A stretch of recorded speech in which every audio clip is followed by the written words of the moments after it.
Hello and welcome to today's episode, Classroom in the Root Institute. Today we're going to be talking about critical race theory with one of the preeminent scholars and thinkers in, I was going to say Black America, but in America as a whole, Brittney Cooper, who needs no introduction. Everyone knows Miss Cooper from, her writing, her activism. Miss Cooper, could you give us a background on your understanding and your studies of critical race theory? Yeah, thanks, Michael. It's a pleasure to chop it up with you. You're such an important thinker on these questions, and so I consider that a real treat. And you're also hilarious, and so uh, you Thank you. know, you make me laugh out loud, and you have this amazing ability to break shit down in Twitter feeds in ways that I appreciate. I don't know if we can cuss, but I am a cussing professor, so I'm gonna do my best. In terms of critical race theory, so there's a couple of things to say about it, right? One is that it grows out of a movement in the 1970s of a group of largely white lefty attorneys called critical legal theorists who were like, we need to think about rights discourse, and we need to think about the way that the law is actually shaped by social structures. And so we shouldn't see the law as just like a neutral sort of rule of law thing that is objective and that works the same for everybody. And so, the critical race theorists led by Derek Bell at Harvard and some other folks, including Kimberlé Crenshaw, who was a law student at Harvard at the time, and who we most well know because she created the term intersectionality. They come along with this critique and they say, look, y'all got to be able to talk specifically about race, because isn't it just like the white left to want to have a broad critique of structures, social inequality, class problems, and then not to want to talk about the major elephant in the room, which is race. So the critical race theorists sort of show up in the early 1980s and they say, we need to think about the way that racism affects how the law is practiced. One of the things that's most interesting about Derek Bell is that he says, look, racism is a permanent feature of American life. It is not going away.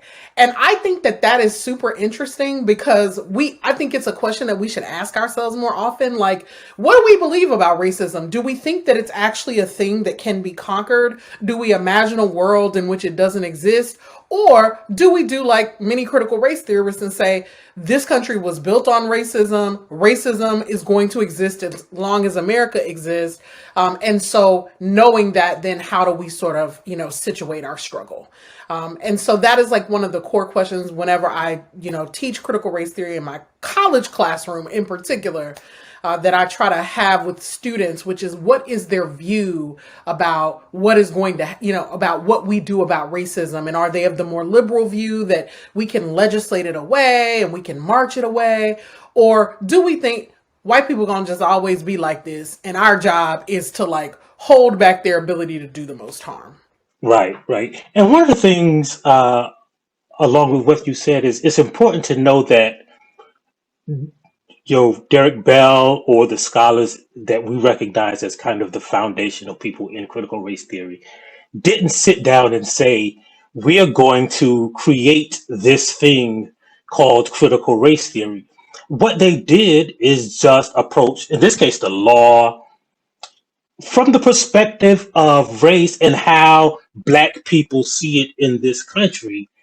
And from that collective of people in their scholarly works came critical race theory. So it wasn't like we're going to set forth this parameter of rules and then everything that we and try to fit the law into it. No, it was kind of the opposite. And that's important to know because when you talk about this controversy that's swirling around the country, first of all, this like no one is applying critical race theory to sixth graders in Iowa because that's not how critical race theory works, right? It's not like it's almost like trying to teach someone who's playing little league soccer how to run a major league soccer offense, right? Like you don't have the skills, you don't have the experience, so it's like there can be no critical race theory for a fifth grader, because what you're trying to teach a fifth grader is the foundational things. Like, in 1632 this happened, and in 1921 this happened.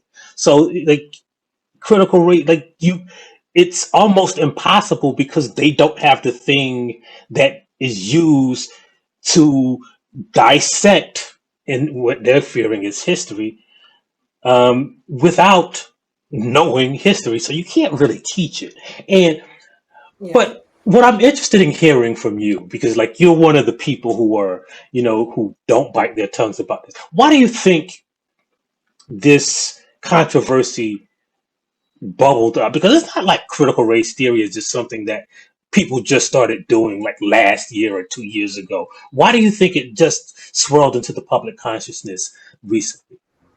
Look, I think the thing that we got to remember about the political right in this country is that they got long game for days. And of course they do, right? They have several centuries of head start on the rest of us in terms of implementing a program of white supremacy. And so let's remember that they actually started trying to see whether they could, like, throwing, critiques of critical race theory against a wall to see what would stick during the Barack Obama administration. So remember when he was running for president in 2012 and they started circulating that video on Breitbart of him hugging Derek Bell at a protest when Derek Bell resigns from Harvard Law because they refused to tenure any black women back in 1990, right? So Barack Obama's at this protest, Derek Bell speaks, and then Barack Obama hugs him and he makes a few remarks. So when he's running for president in the second term, then they start circulating it and saying, see, he is a student of and a fan of, and a protege of this radical critical race theorist named Derek Bell. So it becomes a controversy in that moment, but essentially what they're trying to do is prime the pump. So this is a decades-long campaign in the making, that now that we are sitting home and folks have been devastated by the Trump administration and the lingering impact of what those horrid 4 years has done, then the other thing the right is doing is saying we need to win the culture war. One of the things they know about their own people is that Barack Obama continues to be like the specter, the ghost, the haunting that white folks are running away from, particularly on the right. So in some ways, they tethered Barack Obama to critical race theory. Then when Obama was gone, now they're still just invoking critical race theory. Barack Obama's gone, Derek Bell has passed away, but this idea of this sort of specter of the radical black man somehow infusing and infecting left politics is the thing they're trying to invoke. So just like when they talk about welfare queens and everybody sees in their mind a black woman or a brown woman, right? When they see critical race theory, when they say critical race theory, then what they're trying to do is get people to sort of, oh yeah, that's right, Obama, right? Secret Muslim radical infected this into our politics and it hasn't gone away. So that's what they're doing. It is absolutely a clear dog whistle. But you also make this other really important point that I want to say too, which is that kids actually can grasp critical race theory, because the issue that the right has is that critical race theory is just the proper teaching of American history, right? It's literally saying, like, y'all didn't discover America. People were already here. White supremacy is a farce, and you have committed acts of violence in order to make yourselves seem superior. Kids get that, right? And what these folks are really doing is trying to say they actually aren't mad because critical race theory is just a theory. They are mad because critical race theory is an accurate account of American history, and they can't stand up under the weight of what that means for a white supremacist project if we actually begin to have real honest conversations about it. Thank you for introducing where I was going with this subject, is what it would look like if they were actually teaching critical race theory. Because, as you alluded to earlier, one of the things that critical race theory says, first of all, it dismantles the perception of racism that, that they try to, the way they try to define racism is like it's a product of hate and animus, and If there's no hate and then there's no animus and white people don't hate black people, then there is no racism. So a white person can necessarily say, I don't feel any animus against you in my heart, so I can't be a racist. And one of the things that you talked about earlier is, and I love the way Derek Bell says this, he calls one of the foundational principles is that he says racism is ordinary, right? It's not like it's just it's a thing that exists. It's like sunshine and oxygen and carbon dioxide. It's just a thing that exists, right? And so their entire perception of critical race theory is based because first of all, they're afraid that it will dismantle their children's perception of the way America is and the way America works. Because if you start children critically thinking about, hey, all of the things that I thought about this country and I thought about English and the law and the world, if I take the opportunity to see the racism in this, then that's how, we move this country forward racially. And that may be the impetus for their denigration of critical race theory. It's almost like if we're talking about history, right? I always tell the story of there's, the plantation that my family was enslaved on. Right? You could go there any day and see tours. And until recently, you would go there and 4 people lived in that plantation house and 125 people were enslaved on that plantation. And they would tell the story of the 4 people. And no one ever considered that, like, you're not learning history. It's not an representation of what happened in this space until you think about it critically. And so what do you think about, why do you think, like, aside from that fear of racism being dismantled, do you think that this accurate representation of history can occur without white people necessarily being upset? Like, is there anything in the racial history of America that white people have allowed to progress without pushback? Look, I think that white people are committed to being villains in the aggregate, right? But one of the things that I try to think about is, white folks sometimes don't give themselves at least a little bit of credit. And I don't think they deserve a lot of credit, but the credit I do think they deserve is there are kind of 2 legacies of whiteness in this country, right? Because we actually did have a bloody, violent reckoning around race and slavery on this soil. And what you had were Confederates who said, we gonna fight to keep y'all locked up and we willing to die for it. And you had Union soldiers and you had abolitionists who said, who said by different turns, we think slavery is immoral, or we just want to protect the Union, and that there are things that matter more to us than the ability to subjugate this group of people. Now, certainly it's a more complicated story than that. And we can talk about the ways that abolitionists thought slavery was immoral, but didn't necessarily think racism was a problem, right? They just thought they were going to bring God's wrath down if they kept on locking up human beings. But I tell white people, why don't you think about being in the legacy of folks who were not Confederates, right? Being in the legacy of abolitionists, being in the legacy of people who said that we cannot build a country and hope to sustain it by keeping an entire class and race of people subjugated. And sometimes I think that reminding white people that when we tell an accurate account of American history, that means we can also talk about white freedom fighters, the John Browns of the world, right? The Cheneys, Schwerner, and Goodmans of the world, right? The Viola Luizos of the world, and on and on. William Lord Garrison. These long histories of liberal white people who said, like, racism is a problem, enslaving and subjugating and terrorizing people is a problem. And I would ask white folks to kind of begin there. But the real sort of issue here, and I've heard people sort of say it, is one, I think that white people viscerally fear. It's not that white people don't know, right, what they have done. They know. They fear that there is no other way to be human but the way in which they are human, which is to, so, like you talk to white people and whenever you really want to have a reckoning about it, they say stuff like, it's just human nature. If y'all had all of this power, you would have done the same thing, right? And it's like, no, that's what white humans did. White human beings thought there's a world here and we own it. Prior to them, Black and brown people have been sailing across oceans, interacting with each other for centuries without total subjugation, domination, and colonialism, right? And that's important to say. And so they do this thing where they say, like, how white people have done humanity, how they have acted as human beings is the way all of us act. So they think Black people are going to get them back. And I wouldn't be mad at the Black people who want to get them back.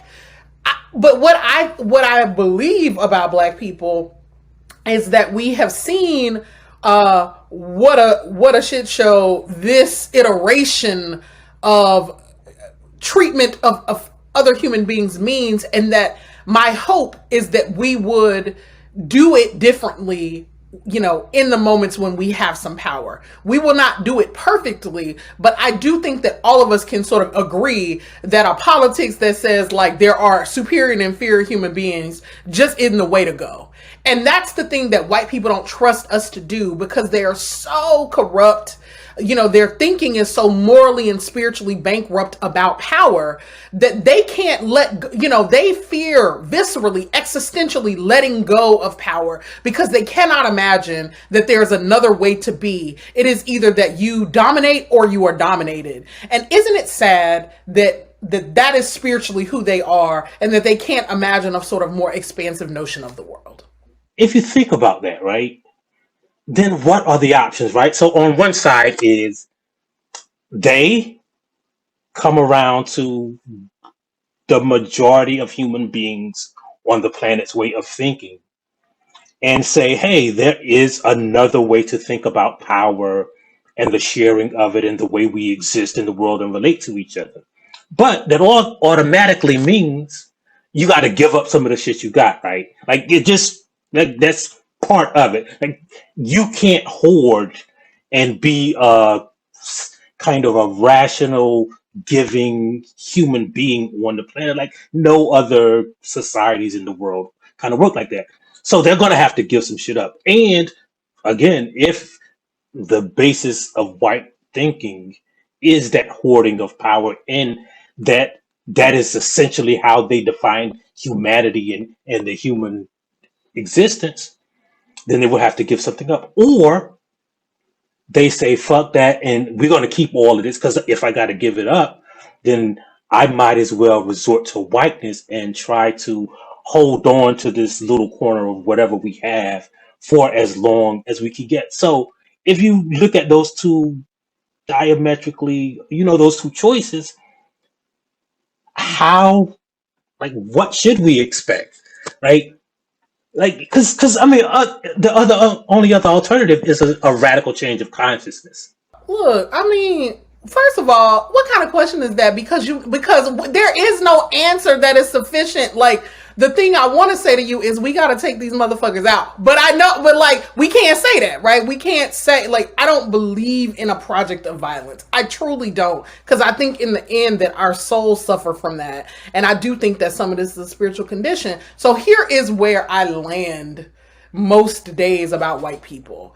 And I actually have been helped in this by thinking about indigenous people, right? See, part of the challenge around whiteness is that it totally skews our view of everything, right? I gave this like TED talk about this some years back, and one of the reasons I was trying to think about it is like the world didn't start when white people arrived in America and tried to tell all the rest of us how things were going to go.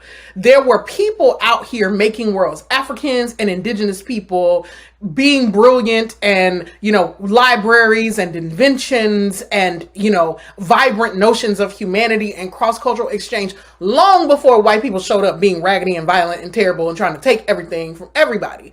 And that's really important, because if we believe that history starts for us when white people drag us to these shores, then we can never get outside of the notion that this is going to be our existential struggle. Now, I don't think it's going to be solved in our lifetime, and maybe not even the lifetimes of a couple of generations of people to come after us.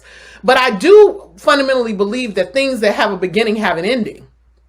All things that begin end. White folks are not infinite and eternal, right? They ain't gonna go on for infinity and infinity. And that's super important to remember, that white colonialism and imperialism has a beginning. And in my way of thinking about the world, that means it has an end. And so part of what we are trying to do is to imagine what are the steps that we must take to get to the other side of this very inconvenient, epochal interruption of like Black and indigenous world making. I mean, does that give people comfort on a day to day when you like just having to deal with white folks and the travesties that they create and the sense that they want to destroy the planet? Nah, but I do think that part of what our job is to do, and I think we don't do a great job of this in our generation. When I read old thinkers, 19th century Black folks, they always were talking about what we gonna do for our kids and for the people that's gonna be here 100 years from now, right? They were thinking about us and what it meant to build a world that was better for us than the world that they created. And they said it over and over again in the things they wrote. I think we are very much people who are caught up in this moment of what does it mean to get ours, to make something of ourselves, to self-actualize. And I think that we got to zoom out a little bit and say, there is a world beyond even our sojourn on the earth. And so whiteness is going to have an end date, because it is not, despite what white people think of themselves, they do not defy the laws of eternity, right? Their projects are not so sophisticated that the natural laws of physics change for them. And when we sort of humble them humble our own understandings of whiteness, it seems like the biggest giant that we face. But in the end, right, it is what I like to say is, Black folks were out here for centuries and millennia doing all kinds of wonderful things, and probably some fucked up things too. But whiteness is largely an inconvenient interruption. And so we then get to ask ourselves, so why am I here in this moment of it? Like, damn, why did I show up in this particular iteration? And it's like, well, I think we showed up in this iteration precisely so that we could help to figure out an end and a way to the other side of this, gargantuan historical tragedy that is white supremacy. Relating this to critical race theory, I think that necessarily demands that we know, like, as you said, our place in the long arc of the universe, and not just like this corner of the piece of the pie that we're trying to get, but like how we're nudging it towards equality and equity, right? Because they ain't gonna give up their lane. They ain't gonna give up any of this stuff, right? So what we have to do is just keep nudging them out to the left, and then one day we'll realize, oh, we got a bigger piece of this thing than them. And the crazy thing about it is, and this is the worst part about it, is they don't understand, because of this understanding of the human condition and humanity, they don't understand that we're going to share, people will share that shit. Like, it's not a zero-sum game, right? That's right. When they came to the shores of Africa, nobody murdered them, because it was like, oh, some people here, let's see what they want. And when they came to the shores of America, they were able to live. They were starving in Jamestown, and the natives said, "Look, I mean, we see y'all struggling over here, bro. We'll share some of it with you." And then they genocided them away. So I think the importance of critical race theory is to see, when you look at this world through the eyes of someone else, through a lens that is absent whiteness, you begin to understand that it ain't gonna be that bad. It's more important for white people to see through that lens than Black people.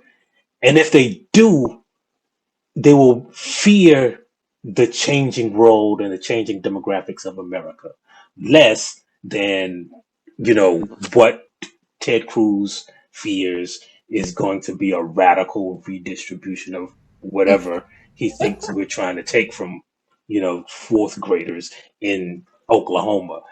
Um, and so, how do we? Is there a way? Look, I don't want to put the weight of the world on your shoulders and say, "Hey, solve racism," but Right. how We do can't. we Yeah. move from that backlash to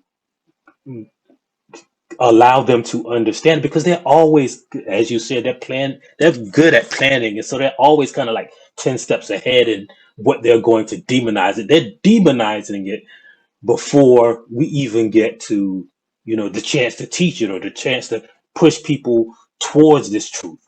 I mean, I think a couple of things about it. One is, I'm thinking about the fact that our kids are always living in a racialized context. So I'm like, as a fourth grader, I was looking around going, why ain't no other why ain't no black kids in this honors class but me and like a handful of kids, right? Our kids are making racial assessments. White kids are making racial assessments about their own superiority or who's better than or their own entitlement. Black kids are also doing that. Brown kids are doing that. We are all trying to figure out why the world looks the way it does, who is getting opportunities and who is not. We are wired in that way, I think, fundamentally. And so I'm like, our students, our kids, they do have an understanding because they are critical thinkers about the kind of racial situations and the racial setup that we have. And I think we need to be honest about that essentially what white folks are trying to do is unbeat the drum, right? To act as though like we don't come here already sort of working this thing out and trying to figure it out. The other thing that I think, which is super interesting, and to your point, no, they're not going to give it up, but whiteness is killing white folks, right? It's Jonathan Messel's book, Dying of Whiteness, right? For all of the imperial machinations in this country and abroad, their numbers are shrinking. They have so priced themselves out of the market, like that they can't even like. So this, like, here's one of the cruel ironies of whiteness. I think about this a lot. When we talk about gentrification all the time, all my friends that are from Brooklyn are like, they just kept going further on the train and then pricing us out. But the thing that's interesting is white people have become so expensive that they can't even afford themselves, right? They actually elevate the prices in neighborhoods so much that now their lives have so much more economic value that is not like at a level of pair. Look, I'm trying to say that to the extent that black life is undervalued, we might have to like entertain the notion like A, all lives are priceless in value, but B, that if we think economically and structurally, white lives actually are structurally overvalued to the extent that they undervalue other groups of people. And part of what that means economically is that they explode property value so much when they move in that they can't afford it, which is why they're not having no kids. Because they can't actually, so white people's birth rates are going down. They're the only group whose birth rates are going down in the country because they literally cannot afford to put their children, newer generations into the middle class. And so they keep on delaying birth rate. And that is a world in which economically we literally live in a system where even white people cannot sustain the cost of their own lives, right? And by that, I mean the elevated cost of their own lives. It's super perverse, and also they kind of deserve it, right? And so they're losing. That's why their birth rates are going down. That's why demographics are shifting. And so even though they are hitting us with everything they have, we are catching hell, and and we are living through this like white supremacist vortex that literally is the stuff of the horror shows that I write about when I'm reading about the 19th century. Even though we're living through that, we're living through it because it's the last gasp of a dying, it's the death rattle of a sort of dying way of being. And that's super hard to hear. But I'm like, just look at the numbers. White life expectancy has gone down for the first time in the last couple of years in 100 years. How is it that they won the 20th century? They dominate everything. They got, more money than God. And yet somehow they ain't winning in the clear metrics. We're not winning around the world. We're not, Afghanistan is a shit show. All of these sorts of things, right, that used to be markers of American dominance and American whiteness around the world, they losing. And so we have to remain clear about that. It's the thing you said, which is that we have to nudge, or we have to push, or we have to be the waves against the rock, right?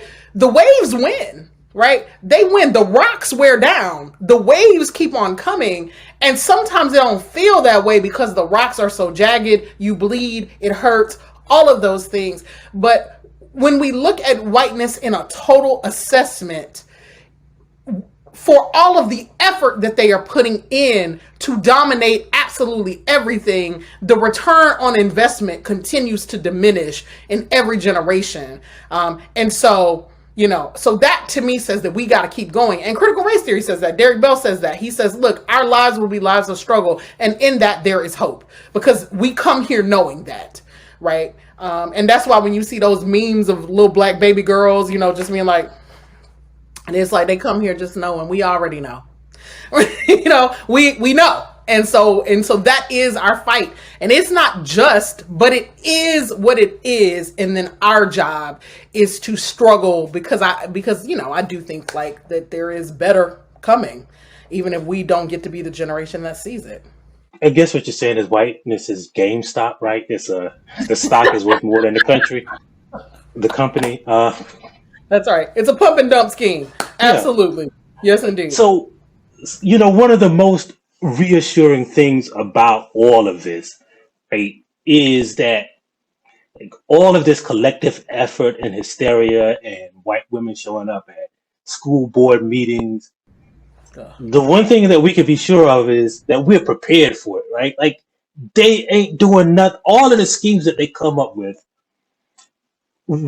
is nothing that we haven't seen before, right? It is like they got one game plan and they just keep trying to run the same scam that they've been running since 1609, really. And we recognize it, and the comforting part is if that there's anybody on the planet prepared to deal with this struggle, we are. Like, I would be worried if my people were being thrust into this machine without any preparation. But one thing about it is we got the means. We know how to laugh through it. Like, and the funny thing about it is, I don't even know if there is a people on the planet who can do this with as much joy and happiness as we can manufacture among ourselves. And I think what critical race theory does ultimately is try to show them like, oh, you can have some of this too, right? Like it doesn't have to be you killing yourself. In other words, this is the only way you will survive is through equity. Because if you succeed in turning the entire population of this country into people like you, they gonna kill you, bro. Like, that's what I'm trying to tell them. Like, their greatest fear should be that black people and non-white people in this country do not assimilate into the culture of this country, because it's gonna kill them. Like, to become what white people are means that you're gonna have to be ruthless about your survival. And so the worst thing that could happen is for this country to keep seeing only through the lens of whiteness, right? Because if you only learn that the way to have a revolution is to kill all the people here, like we did in 1776 and like we did in 1860, like what do you think that skewed version of history is going to do to those little children, right? That's right. Right? It's going to say, well, I mean, there got to be some blood then. No, it's what you said. I mean, they're wholly unoriginal. Like, white supremacy ain't got bars. It has no bars, right? It has no hit. It's terrible. And I think of, and because we black, it's always time for a good spades metaphor. And the thing that white people don't understand is that black people are the original trickster. So white people come to the table and they like, we about to run the board. And what I know about black people is we be like, you know what, fuck it then. We bid blind nil. We don't need no books. We'll beat you with no books, right? Yeah. That is the essence of like that kind of black improvisation. Like, okay, so you want to win all the books, but what if we just flip that shit and be like, we assume that you're going to lie, cheat, and steal and kill and try to take everything, but in the end, all you're gonna end up with is some books, but we've out strategized you. And that is the magic that I think black folks gotta sort of remember in the days when we are like, when whiteness is unrelenting, is that we are the masters of improvisation. It's like the thing that made me so happy with the TikTok protest against doing dances to like Megan Thee Stallion's new songs, when they were like, we can show you better than we can tell you that y'all be taking our shit. Cause we just not gonna dance. We not gonna dance. And when black people didn't dance, there were no dances. Not any worth talking about anyway. And so there is like this brilliance where black people can sometimes just refuse, this brilliance where we can flip a thing on its head.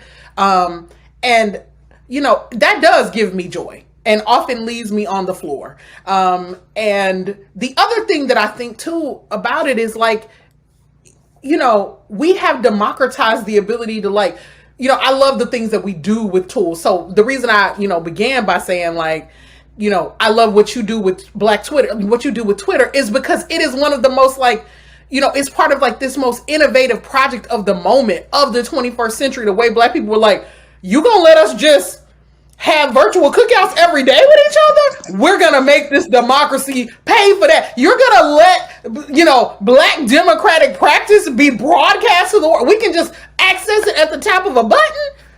OMG, that to me is like, that is revolution in practice in so many ways, because we you give us a crack, we all go, and we all do it, and we show up there and we sort of say there is another way to be. And white people, and the way that white people don't really love what they doing is because that's why they keep on trying to do everything we do. And the interesting thing about this, and I guess we could close with this, is that when it comes to critical race theory and all the other stuff, I think, first of all, I think they probably taught more people critical race theory than the end result is more people, a lot of white people, a bunch of white people didn't know that they weren't learning real history. Like they thought they were learning true history. They thought George Washington chopped down a cherry tree and that all of the slaves were huddled and happy and, singing those songs. And the reality is that now, just because of our resilience and because they're stupid, people know now, even the most ardent anti-CRT people, right? They know now that they don't really know history. They know that there is even if they're against it, they know that there is a version of history out there that doesn't include them. And that's the most beautiful and resilient thing about all of this. I mean, yeah. I mean, look, in the end, white supremacy is the most ridiculous theory of race that ever existed to begin with. And that's really all that a critical theory of race suggests, is that's the thing. White supremacy is not history. It's not fact. It's not what actually is true. White people are not supreme. They are not superior. They are not better. And as we said, they are not original. But what they did was they just created a theory about how they thought the world worked. And then they literally browbeat, enslaved, chained, shot, killed, drowned, raped, and essentially subjugated a whole planet to make their theory true. That is the thing that they are learning. They ain't mad because critical race theory is untrue. They mad because it's true. They're mad because it exposes with stunning clarity and sort of clear, like incisive clarity as well, just how ridiculous and absurd the idea that people who arrived on the planet millennia after black and brown folk had already been here, that they are the superior one. It's completely absurd. Right? And so white supremacy is completely absurd racial theory being propagated to us as history. And that's, as the kids say, no cap, right? Like, that's the shit, is that white supremacy is all cap, big cap, all the time. It's just a complete and total lie. That all of us have been forced to understand as history, and ain't nothing historical about it.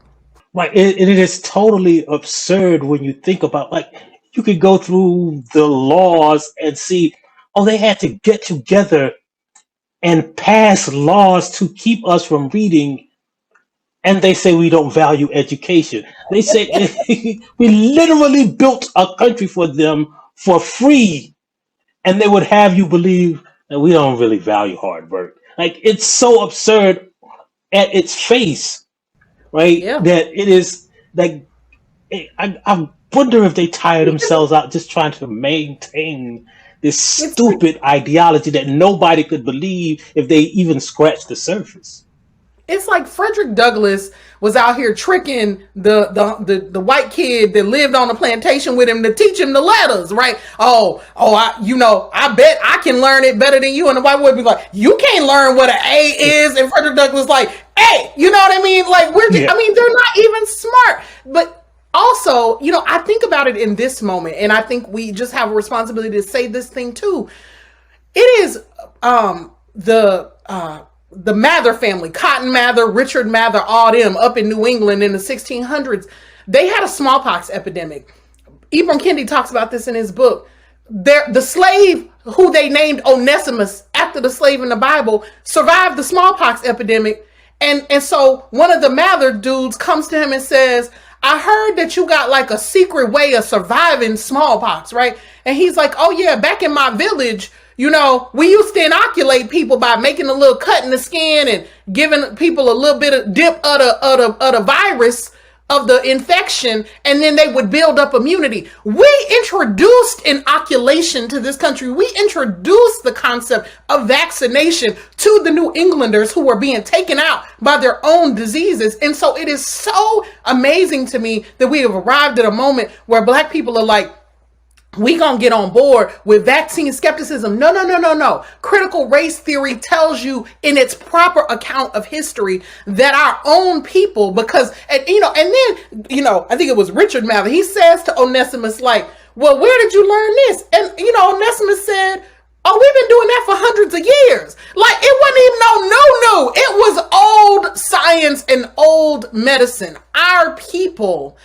introduced the idea, and then in classic white people fashion, couple hundred years later, then a scientist shows up and rediscovers that you can inoculate people against the diseases. But no. And so black people are the originators of so much that is good, of so much that saves lives and sustains new kind of projects. And that is the thing we got to know, even as we sort of engage these folks, that they ain't giving us medicine and science they invented, we invented it. And if critical race theory can do anything for black people, it can help us to reclaim our own heritage, our own power, our own sense of the ways that our life-giving strategies have sustained this project that has been so unworthy of us. And that's why white people are afraid of us until they need us. And we got to be out here really understanding that we are essential to the democracy. And white folks know it. And I think that when black folks know it deeply every day in every way, I think we're unstoppable. And I think that that's part of the thing. We up here on Twitter being like, sir, ma'am, do that. We the best. And now white people don't know what to do because we're unruly, because we have come to a clear understanding that we are amazing. And, and there's nothing, and we are, making the revolution irresistible. And I love that. I love it too. One footnote to that story is that, it was this guy who, in that one Onesimus story, is that the person who owned the newspaper told people they were fooled to listen to a slave, and his Wow. nephew was killed. And from that moment on, his uh, brother became a big vaccine advocate because his son died. And that dude started the first version of the CDC, and his name was Benjamin Franklin. Wow. So, Where would this country be without us? You know? right, we'd be blind because we wouldn't have bifocals. Come on. So I want to Mother. thank you for sitting down and having this conversation with the Root Institute and kind of teaching people what CRT is and what it's not, most of all. And so make sure you watch the rest of the videos during the Root Institute. I'm sure there's something for you to find. And want to thank Brittney Cooper. We want to thank you for being here. And we'll say goodbye.